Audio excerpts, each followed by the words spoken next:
What we don't know how to do is to be with each other in a way that invites authenticity. We demand it, and you're never going to get it through demanding it. You're going to get it through creating the right atmosphere with someone that encourages them to be vulnerable and open with you.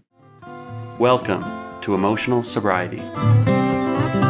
I just came from a conference, the big Florida State Conference. There's a hurricane coming, and I'm just sort of negotiating my way back to Toronto. I don't want to get stuck. There's no direct flight from here, so I could fly into Charlotte and be stuck there for 3 days. So there's already been some havoc. I understand Philadelphia had some trouble, and DC shut down a bunch of flights. I was in a hurricane once when I was on the road, and I can't remember the city, but it was the best. I loved doing it because I didn't have to worry about anything I owned, any people I loved. It's like I just got to sit in that hotel, actually on the front porch of the hotel with my new friends there because we had lost all our electricity, and we just watched the fucking rain go sideways and trees bend and all this stuff. And I'd never done it without being scared shitless that something was going to get damaged or somebody was going to get hurt. You brought up the consciousness being multiple just now, and I was actually explaining that concept to somebody else yesterday, and it's really it's a great, notion, because I was just using it to describe how I'm working with somebody who's struggling with recovery. And I was using it to describe to someone how I've sat down with that person in their rational mind, in their sober mind. They've been humble, they've been reasonable, and kind of in touch with how some of their isms, have kind of dragged them, to and fro and caused a lot of chaos. And then recently I've been in conversation with the sick person, with the victim mentality, that sends angry texts at weird hours of the night and is just kind of suffering. You know what I mean? And it's a reminder that those people, those consciousnesses are in play always. Sometimes one goes and sits down for a little bit and taps out, but you got to be mindful because they're always kind of jockeying for their time in the spotlight. And anyway, it's sometimes they're very split, like you're saying. I mean, we all have that back and forth in our head, but yeah, you get people who are really struggling, and it's like, no, they're split. It's two different folks you're hearing from. I've had clients like that. I don't ever know who's coming to the session.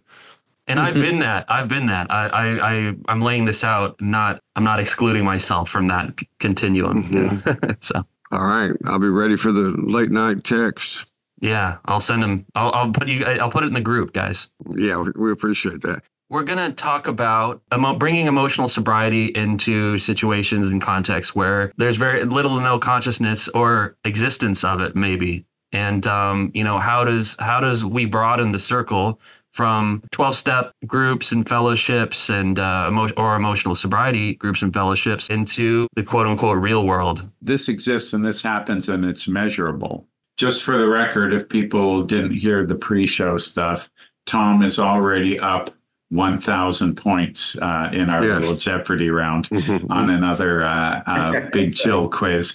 But what percentage of people in general do you think give back to charity, community, some sort of helping engagement with their money or their time? Okay, 17? I was going to say 25. 25? And Patrick? 5%. Okay, so it's 40. So Wow. I'm happy 40%. About that. Yeah, that is very good. I really like that. I was really afraid that Patrick had nailed it. That's right. That's right. Things are so bad, and that there's no time for that kind of pessimism, Tom. Now, and what Kevin Costner? And this is okay. There's your 1,000 point secure. What percentage of people in recovery, and this is taken from life in recovery surveys that have been done in the United States of America, in the UK, in Canada, and in Australia. And they ask, besides your sort of recovery, what type of other community service do you do? And what percentage of people in recovery do you think give back? 80%.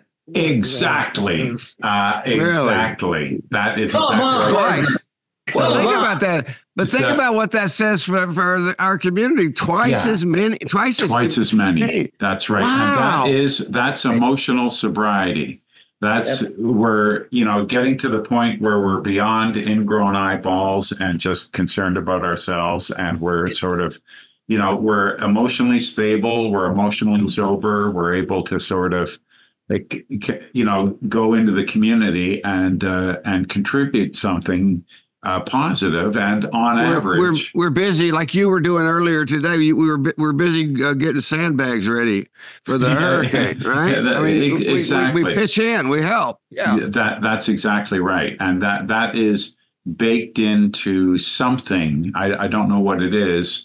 And it's true beyond 12-step communities, but all sort of recovery, all people in recovery from, different peer-to-peer groups or people who have done it through therapy or, their own sort of self-help type thing.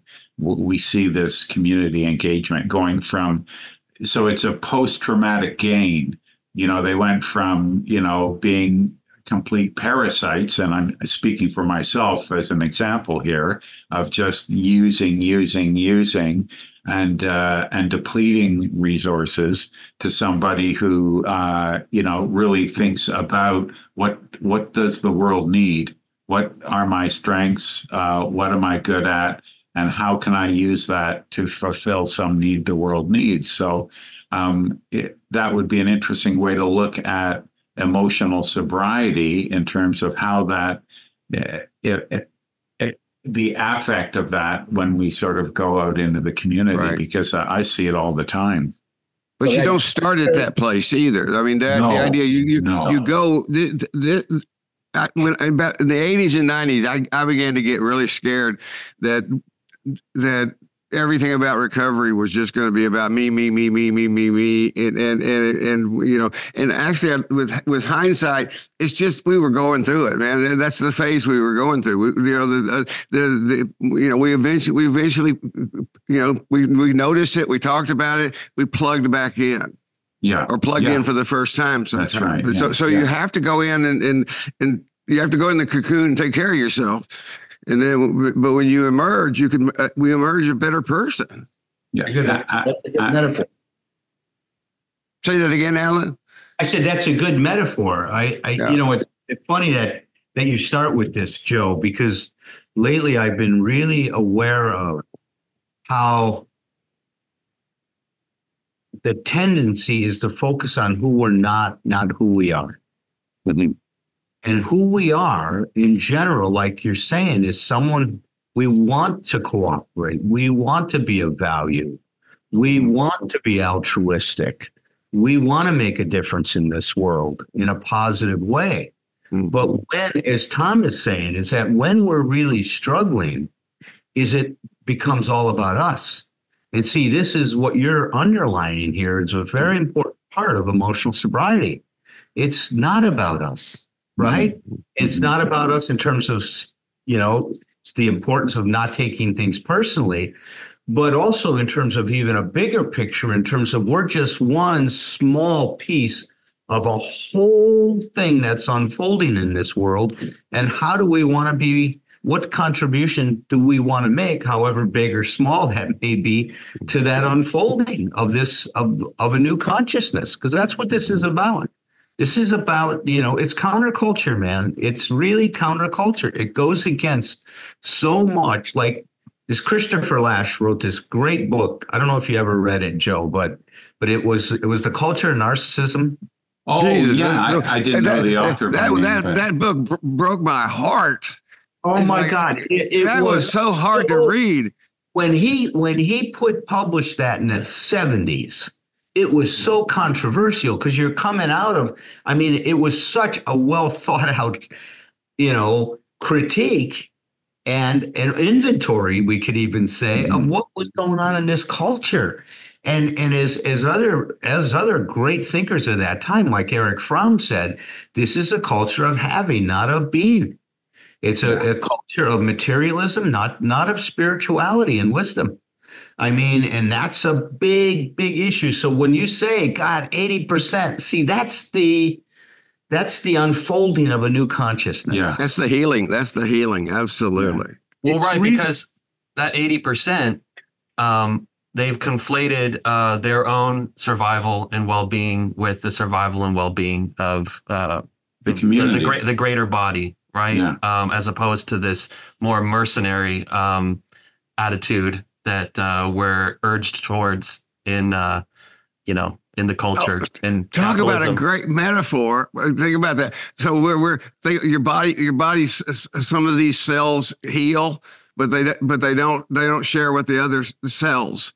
Mm-hmm. It's like what happens if that happened to me during the last fall? I would die of cancer. It's like it's like no, it's that. Yeah, it's that organic. It's it just keeps, it does that. We're not necessarily getting there just all by conscious choice. It's not all mapped out in a plan in the back war room. But this is a natural path. This is nature. And in terms of that sort of, let's call it the consumer culture, right? The narcissistic culture as being like I need stuff. I need more stuff. I need more space to put my stuff in. Addiction is the epitome or the end result of that sort of consumer culture, right? Just more. And we learn that the only way to get from out of that isolation of self is to share our problems with another, and then in very short order to help out another, right? And here we are. We see that community actually is the solution to our isolation, which any sort of narcissism or selfishness is going to create, and certainly addiction does. I'm lying to myself. I'm lying to my loved ones. I have a secret life, and you get this community where you can say anything and be accepted, and you see that the whole world needs that, and you take it out into the world. Yeah, I mean, it in essence, whether it's from a eightfold path, do the right living, or from a 12-step perspective of carrying the message, beyond our own household.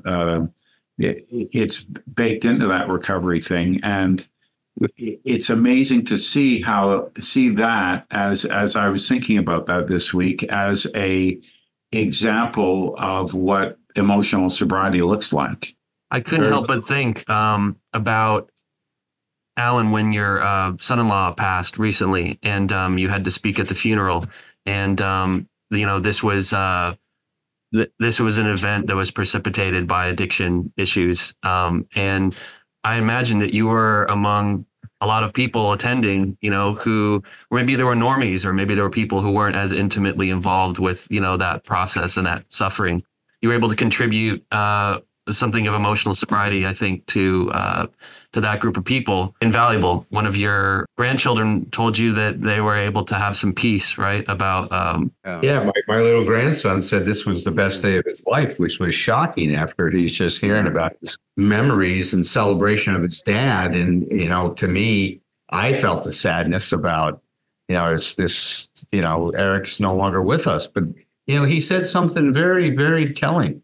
He says, this is the first time I've heard so many people talk so positively about my father.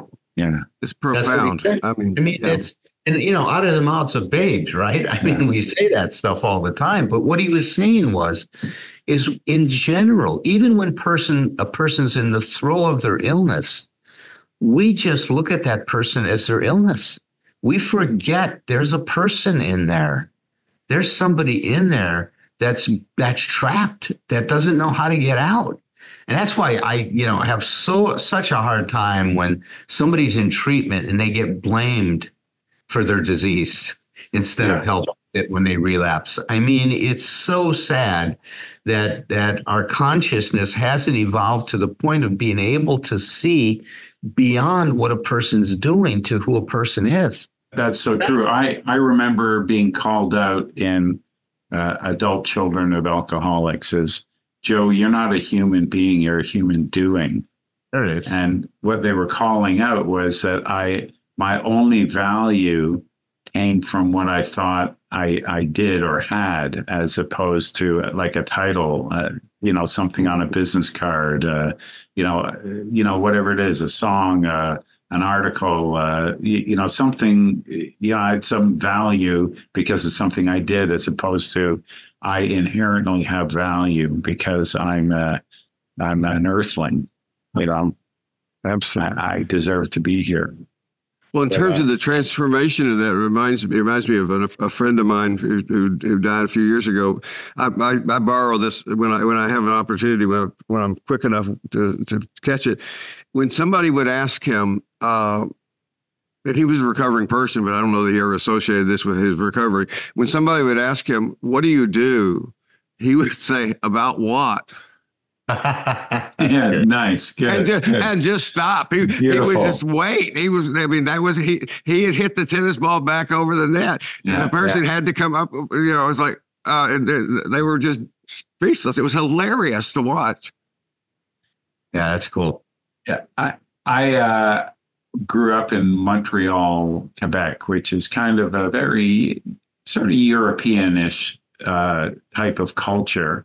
And then moved out west, which was a very different culture. And then I moved to Toronto, only, a 6-hour drive from Montreal, not far apart, but completely diametrically opposed in terms of the culture, very business oriented. And I used to always tell people that Toronto is a thank God it's Monday town, because everybody associates themselves with what they do, right? Oh. And in Toronto, you ask, what do you do? It's a question people expect and they're ready for, and they talk about their job.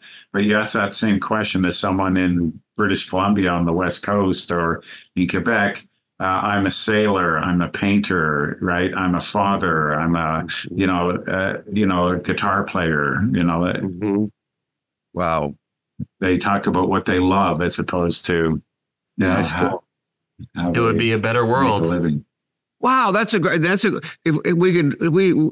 we could change, the four of us could try to change this socially and just see what we can do.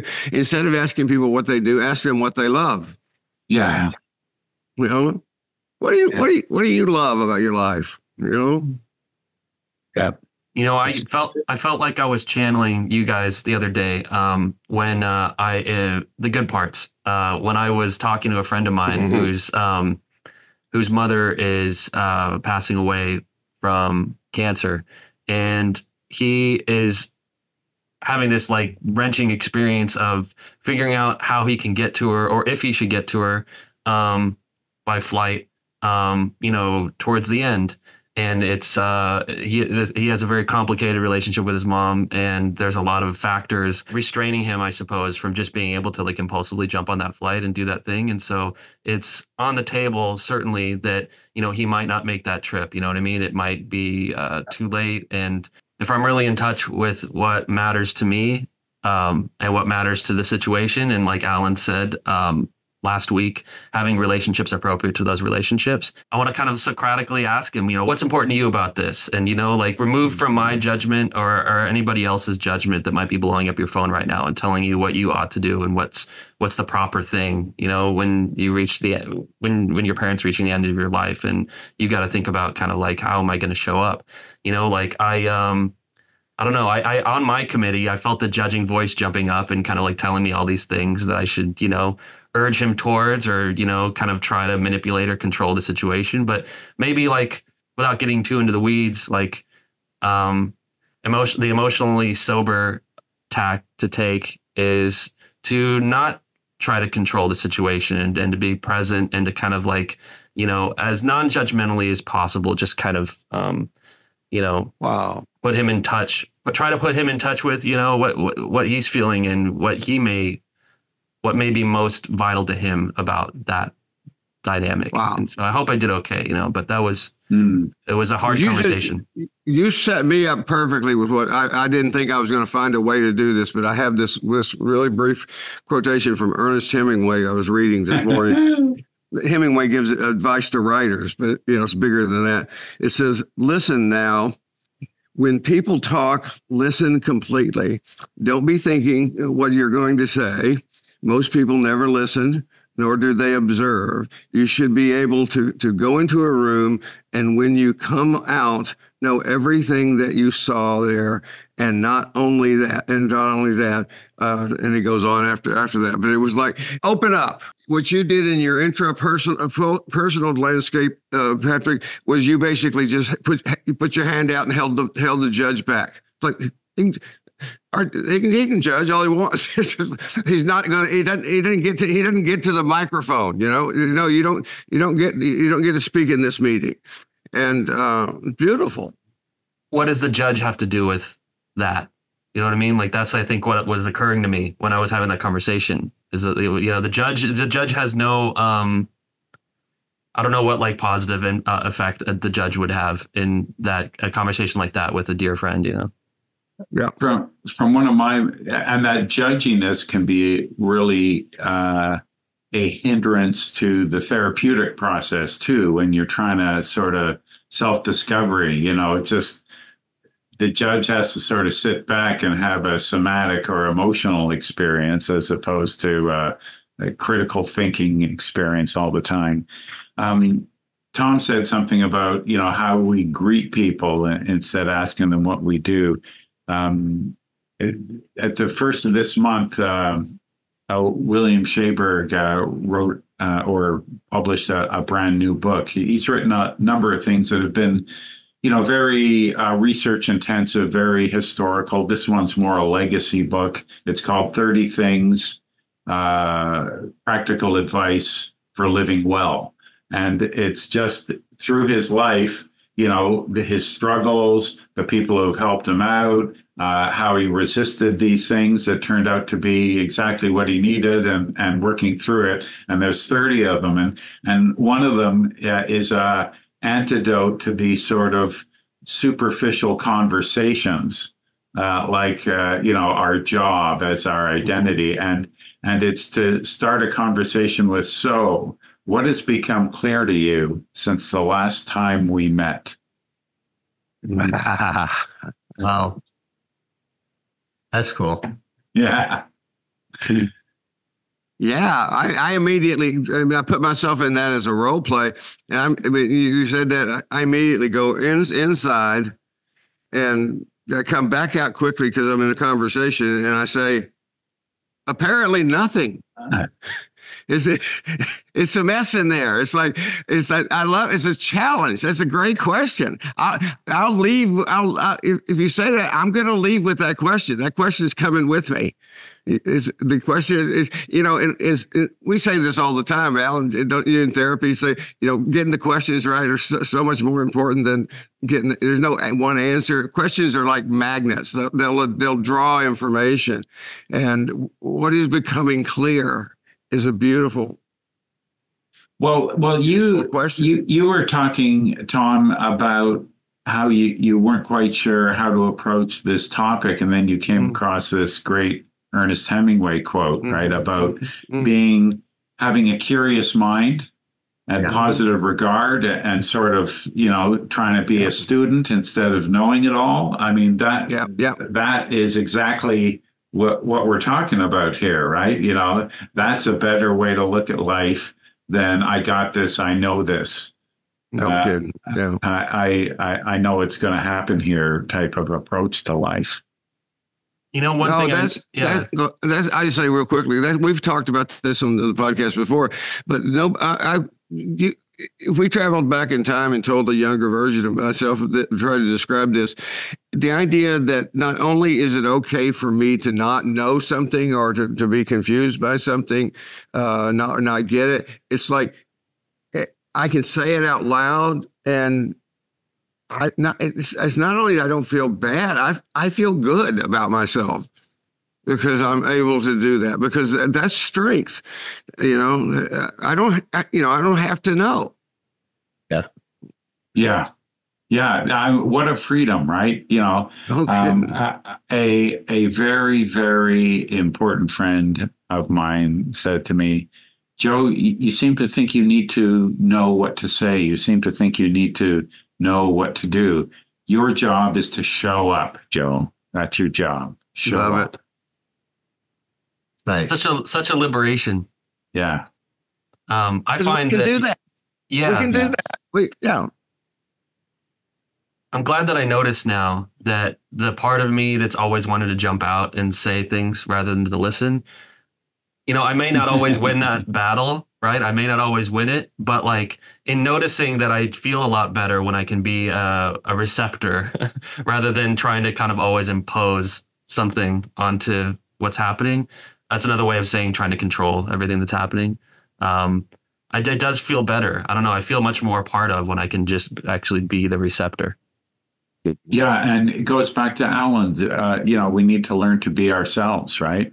And if what someone needs from me is not for me to have all the answers, but for me to show up and be present, I'm asked is to be myself.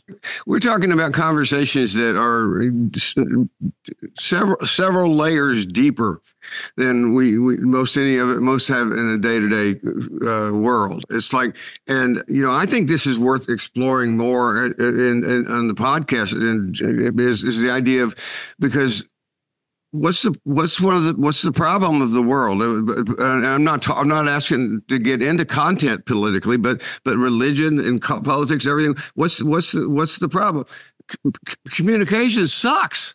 Yeah. Everybody polarizes. Nobody actually communicates. There's never enough time to get to know the other person. It's like, if we could talk about getting down into that, and I think it's for an uncomfortable place.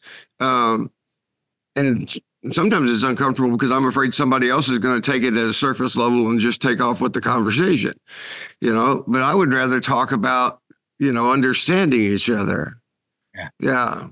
The most powerful quality in terms of that interplay, and we were talking about it a little bit last week with the politics and in Carol, is patience. Patience, the tortoise and the hare. Yep. I find that the people that change my mind, and I think those rare instances where I've changed another person's mind has not come from me battering my point, against their point over and over until my hands are bloody. It's in staying with them and just kind of like just a tenacious and patient and compassionate game of just waiting, until a point is reached, and there's no setting a clock to when that point will be reached, where the minds and the hearts can meet, right? But like it's only through patience that anything can be brokered in something like that. One of my little nutshells I have it on the wall at my office is one of my favorites. It's respect is not necessarily expressed through agreement. And so often we mean I respect that person. It means I like the way he thinks. I think like he does or she does. It's like no. When we're talking about being receptive and listening to somebody, even somebody that I vehemently disagree with, I'm being respectful, because all that means is I get it. You're a separate individual, separate human being, separate story, separate history. You're not me. What are examples of where we can bring a consciousness of emotional sobriety to a situation where there's none? And see, what you're talking about, Tom, I think is a great place to start. Let's say somebody starts criticizing you. Mm-hmm. What do you do with that? You just shut them down. You polarize with them and say, look, you're toxic. I don't want anything to do with you. Or see, and this is where, going back to what Joe was saying about being in a community, we are our brother's keeper. Meaning, if Joe is coming to me and saying, Al, you're full of shit, I'm pissed off at you, da da da da da. If I make it about me, then I'm going to get defensive. Probably my style is to attack back and say, well, when you're fucking talking about me, Joe, let me tell you a few things about you. I mean, I got the Southern European style. The Northern European style says, oh, you're right, Joe, I'm a piece of shit. And you just go and you turn it all on yourself. But the other way is to turn it on the other person. But listen, it's the same issue, is that you're not dealing with what's happening between you and the other person. But see, if we are a brother's keeper, then saying something like, wow, there must be a lot going on for you to be that angry and that critical of me. Can you tell me how I disappointed you? I want to know what's underneath all of that. You see, what we don't know how to do is to be with each other in a way that invites authenticity. We demand it, and you're never going to get it through demanding it. You're going to get it through creating the right atmosphere with someone that encourages them to be vulnerable and open with you.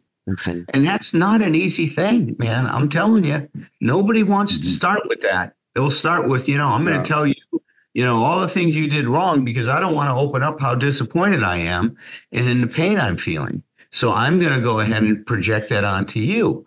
But see, the thing we can do, starting with what Patrick is saying, and I was leading to it before, is to look beyond what a person's saying to what a person's experiencing. Mm. I'll say it again. We got to look beyond the content and look at who that person is and what in the world would make someone come to you that way. See, that's the thing that not many people have the skill to do, because they say, oh, my God, how dare you talk to me that way? And you get all righteous about it and say, you must not really like me or respect me if you're talking to me that way.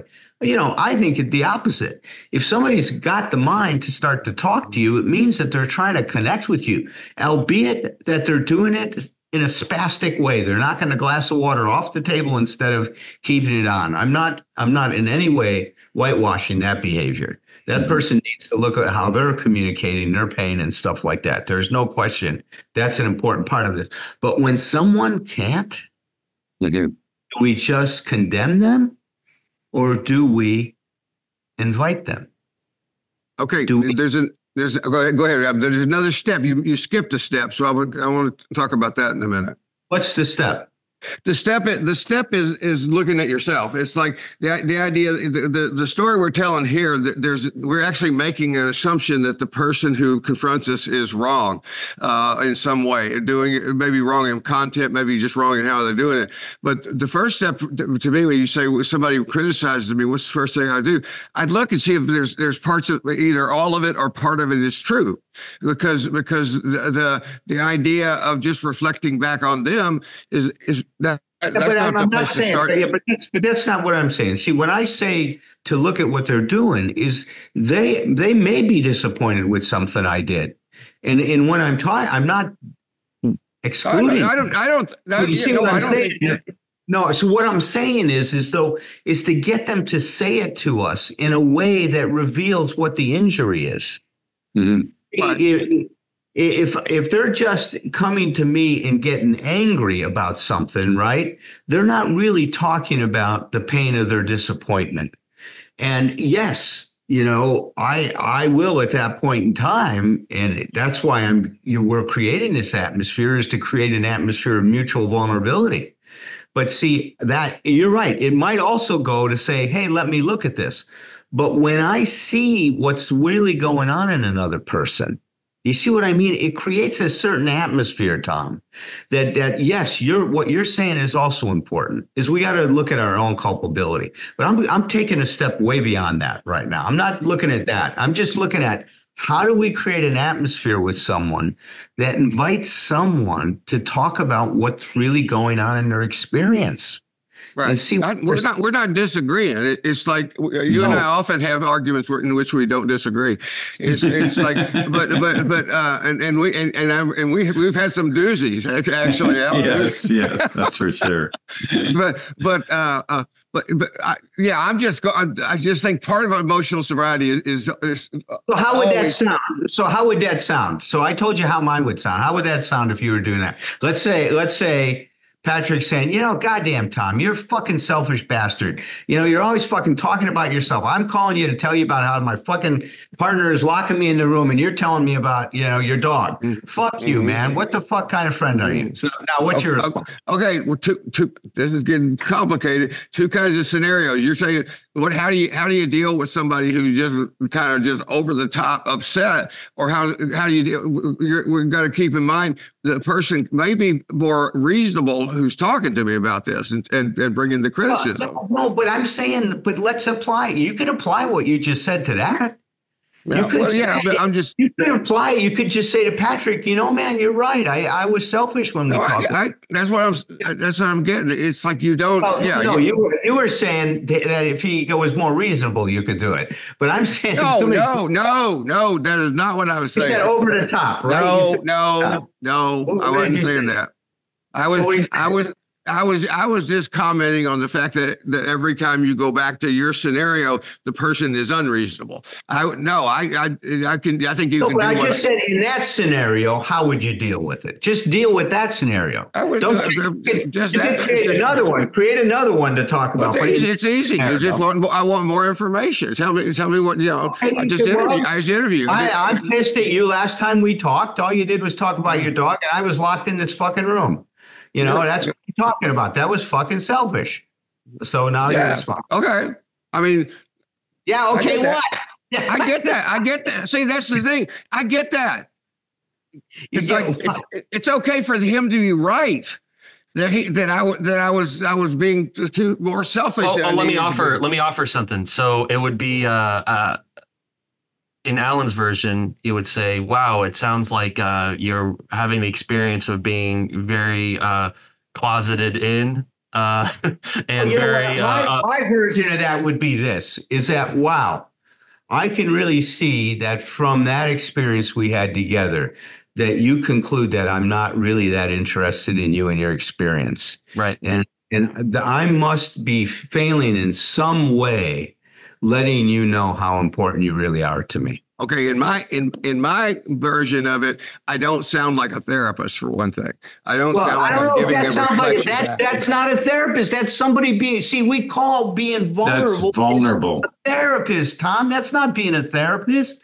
That's learning to talk in a different way. In a way, therapists model how to be vulnerable. That's right. Absolutely. That's right. Yeah, we can't fault that as therapy. Don't do that. Then you're poisoning the well for people to talk that way. And you say, oh, fuck, I sound like a therapist. Well, the fucking world would be a lot better off if more people sounded like a fucking therapist, in my opinion. Jesus Christ, we might have learned how to get along with each other. Okay. Well, so we're doing it right now where you're saying that to me. I'm going like I hear what you're saying about poisoning the well by making that comment. What I can say is I don't agree with you. I don't think that necessarily does it. I think that's given that comment way more power than it should have. It's I mean, this is where it gets complicated because we could go into a conversation that says, okay, well, what I mean, good question. That's also therapeutic. What do you mean by that? What sounds therapeutic? That seems like it might be harmful. It's like, and I would say you start with an observation about the other person. It's like, and I can think of other ways where I might be able to respond and be able to own some of my own stuff earlier if it's my stuff. And most of the time, if somebody criticizes me, not most of the time, but a lot of the time, they do have a point, and it's okay for emotional sobriety to be that conversation can be that simple. Also, it doesn't have to go that right. It can be. Right. Patrick, you're right, and I want to tell you, I'm going to do my best to do better than that, and maybe I have the feedback that I think he's having a little bit of a crisis because his partner keeps him locked in that closet. Right. Yeah. And so Allen is talking about, I think, being with the person in their experience first, and you're talking about identifying your part first. Well done, Patrick. That's well done. And I like what you said, Tom. You're right. If you just said, God, you're right, man, that was selfish. And I can see that it was important for me to hear what you were saying, man. I'm with you now. I'm not selfish right now. I'm hearing you. Tell me what's going on. See, that would be a repairing the situation too. You're right. Okay, where's that mute button? The sad part is, how did I get in the middle between two fucking? No. This is great because I am a Tom. I was talking about that, right? Like, or Northern European, as Alan described it, right? Like, I see someone's upset. Yeah. I take responsibility for it. I do my own inventory. But now I'm being that person who thinks I should know, I should have known better. I've identified the problem and I've got to fix it. I'm the fixer, instead of understanding what their experience of how I'm being or what I did is, in terms of, can you, to paraphrase what Alan said, I can see you're upset. What was it I did that got you this way? I need to understand. I want to understand. And that's takes so much less work. And, the sort of entire, deck of the Enterprise to be engaged, right? It's just you tell me. I'm a student. I come with the curiosity, not with know-how, right? And that seems like an easier way for me to communicate than my default reaction is, I should have known that. I've got to anticipate. It's what I did. I've got to own this. That I do that, and Well, it's and Alan's description of the Northern and Southern European are the extremes, which one is going to be a blamer they're both blaming. I'm going to blame. One's going to, if I'm from the North, I'm blaming myself immediately. It's a reflex. If I'm from the South, I'm blaming you for doing that. And the other thing is, I realize here as we're talking, and this is just where I go like, well, this is probably just me, just being too detailed about language and stuff like that. But when you were giving your example there, I was going back to the example with Patrick, and it occurred to me, I didn't thought about this earlier, but the way he said what he was in this role play thing, the way he said what it was, I knew exactly what I did. I didn't need to say what is it you need to do. He actually communicated that very well. That it was not only was I being selfish, but this is what he saw me doing that was selfish. So it was really easy, the idea that I choose my dog over him, and I go like, oh shit, I do that. Well, or the honest thing might be to say, my dog is more important than you at that time. And look, and that would be okay to say too, is I realize I was more focused on that than you, man, but that doesn't mean I don't care about you. See, we don't. See, we can take responsibility without taking it on. That's a very nuanced here. And I just think it's important to say it. I can own that. I can say, God, you're right, man. I was talking to you all about my dog. My head was on there. And and I hear that really bothered you. And I am sorry for that piece, but I want you to know I was more focused on my dog. But that doesn't mean from my side that I don't care about you, man, because I really do. So let's go back. What do you need to tell me about this? What are the coordinates? And I'll send the SWAT rescue team over to your place and get you, or whatever. But see, that's this important dialogue. See, this is what, when you hear me say something like stay connected and add more self, that's what that looks like. See, this whole dialogue we're going into now, Tom, between you and I, and this whole thing, you've been adding more of yourself. I've been adding more of myself. You didn't disappear and say, fuck Berger. He's fucking doing it again, that asshole. And then just fucking sign off the podcast. Tom, where are you, Tom? You can read. Patrick, I think he signed off. Patrick, I think You can read my notes from there. This therapeutic mind. I can do the mind meld, the Vulcan mind meld, right on. Fuck, look, I'm doing it to Joe now. I'm doing the Vulcan mind meld. That's right. Well, you know, no, I think that's I know. I like all that. Yeah, definitely. I mean, this is that place where we don't. I always say don't have conversations to convince. Have conversations to convey, and that's what we're sticking in there and working. And you know, the thing that and I always tell couples the thing we have to keep your defenses down. We have to keep your defenses down long enough for you to clarify things because you're gonna misunderstand each other on the front end. You're gonna have to keep talking like what you're talking about. I gotta stay there. And this is where I have a difference, right? So I don't think they need to keep their defenses down. Keep them up, and deal with that. See, this is the requirement. We don't need people to be different than they are to have a good connection. We just need to deal with what's going on, whatever it is, and not put all these requirements and all these other demands on what it needs to look like. We can get to where what you're saying is where the defenses go down. That's all I'm saying. There is a way to have a defenseless experience, no question. And the value of that, like you know, Tom, and I know, is incredible. Because that's when intimacy occurs. That's when what do we say? When I let into you, I let you see, or into me, I let you see. Intimacy, yeah, intimacy, right? And that's what this is about. You're right. So now, just in case anybody's out there worrying about Patrick, he is not malnourished. He is not being beaten. He's not in an abusive relationship. We're just playing. We're just talking about this. So don't worry about Patrick. He's fine. He looks well nourished. How is your leg recovering, Patrick?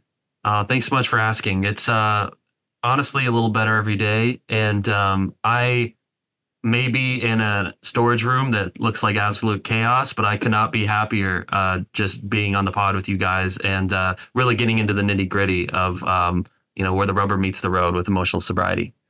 Yeah, I've been struggling. Last time on the podcast, I was clearly so fatigued, man. You were wiped out, man. Really were. Man, I'll tell you, Tom, is that for the last, God, I don't know how long it's been now, maybe 3 months, maybe longer. Something happened with the surgery and my peripheral neuropathy. I've got peripheral neuropathy from Agent Orange in Vietnam. Yeah. So the combat boots we had in Vietnam, I don't know if you guys ever seen them, but they were designed to let your feet breathe well. But you know what that means? That you don't have full leather around your feet. So when you're walking in the jungle and they've sprayed that herbicide, guess what happens? Oh my God, you're exposed. It goes right. It gets absorbed. I mean, while your feet are breathing, they're also taking up that chemical. So this thing has created this peripheral neuropathy in me. I don't have the other etiological causes, which is like diabetes and stuff like that. But it went from where I could take an Advil or two before going to bed to stop the tingling enough to go to sleep. It would take maybe 30 minutes for the Advil to kick in. Now, this last 3 months, I take 6 200 milligram Advil. I take a half a tramadol. I take a gabapentin or 2, and I still can't get to sleep. That's how much discomfort I've had. And when I can't get to sleep, I mean the witching hours from 11 till 3 or 4 a.m. So I fall asleep at 3 o'clock. I'm up at 7 usually, or 4, and I'm up at 7. I've been getting 3 to 4 hours of sleep a night for a long time. And I have been just fried, man. I mean, fried. I mean, I got patients saying, hey, that was a pretty good session last time, except for when you fell asleep. Yeah. I'm sorry. I mean, I say, oh God, I'm so sorry. And I have to explain it. And I don't charge people for that. Obviously, if that happens, I mean, it's a terrible thing that I've been going through. So I was finally encouraged and followed through to go to a neurologist. And I saw a neurologist on Friday. It was a Friday morning. And he went through my whole history and stuff like that. He says, well, look at your peripheral neuropathy. In addition to it creating all the problems in the pain in your feet, you also have restless leg syndrome that you can't lay still for a minute. It's caused by this thing. And he says, medicine you've been taking, the gabapentin, that used to be our first line of attack when somebody had a problem like this. But what we realized was that the absorption rate of the gabapentin is unpredictable. I can give you 600 milligrams of gabapentin, your body might only take 100 milligrams. So it's not going to give you the relief that you would hope you'd get from higher doses. He says, what we're going to do is change you over to Lyrica, which is an anticonvulsant medication, right? Well, I took my first Lyrica on Friday night. What is today? Today's Sunday morning. The last 2 nights, I've been almost pain-free. I'm going to cry. Wow. Wow. What a I relief. can't tell you what it's meant, man. It's like a miracle to be sitting here and not in pain. Yeah. Holy shit. I didn't realize what it was doing to me. Yeah, you can't afford to let all those feelings out until you feel safe, and on the other side of some of that. I'm so happy for you. It's so good, but the side effect is I get a little dizzy, but I think he says that after a while and you adjust to the medication, that symptom should go away at some point in time. But I only took 200 milligrams yesterday and I had a fucking pain-free day. Wow. It's like unbelievable, man. It's like, it was Thank God. And that's why we tell people with looking at health, keep looking. Don't assume that if you're not getting the help you need, it's not being mean to the doctor. You're not going to hurt anybody's feet. You just keep looking because that's the way we find the help we need. That's so true, man. So true. It's so true. I'm so glad you found this guy. Yeah. Oh man, I'm so grateful. I mean, I'm sitting here so grateful now, and some other great things have lined up. I went to the VA Medical Center now, and I'm registered, and all my medical care from this point on is covered by the Veterans Administration. So my divorce doesn't mean anything. It doesn't change. In fact, it's going to be a better insurance for me than the one I got now. Wow. Okay. Amazing. So, and that's because I'm 90% disabled from Vietnam. Yeah. I remember your realization of that happened in real time on this podcast. Yeah, I do too. You're there talking about PTSD to people who have come back from Vietnam and how difficult it is for you guys. And, there's things you can do about it. And someone says, what, how about you, Alan? Huh? What, who? And we don't see that. I mean, I was having an interaction with Maddie, and I'll go into details of that later at some day. And we have this wonderful person in our life named Gail, who's been a babysitter and has just been incredible during this divorce and stuff like that. Mm-hmm. And Maddie was talking to me, and Gail said, Alan, you just dismissed her feelings. I mean, it's so cool. And I go, you know what? God, I sure did. Maddie, I sure did. I'm so sorry. And that's that feedback. We can help each other be better people. You really can, man. That gets back to this thing that Joe was talking about, community. Mm-hmm. And that's how it can start right in our own family, man. It starts right in our own family and our relationships. Look, Tom, you've done that to me many times during this crisis, and I hope that you felt the same way. Like when I sent you the text and stuff like that. Now, how much I love you and how worried I was about you.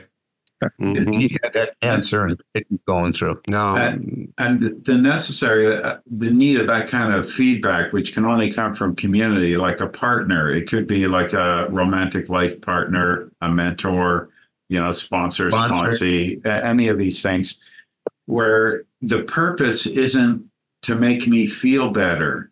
The purpose is to feed back, what their experience is of me, which I am blind to, right? Like I think I'm ABC, they see me as DEF, right?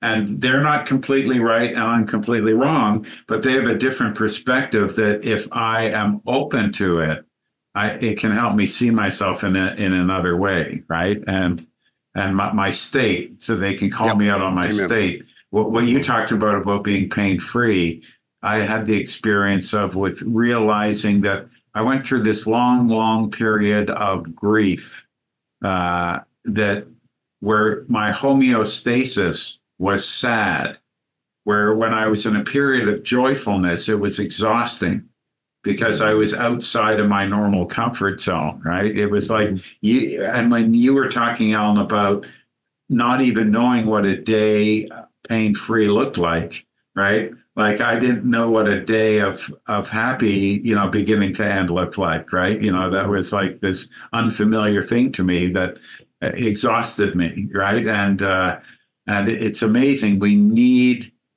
each other. We need feedback to sort of recalibrate, if we can be open to somebody else's, loving appraisal or, to really sincerely ask them, what is your experience of me? What have I done that has you feeling this way?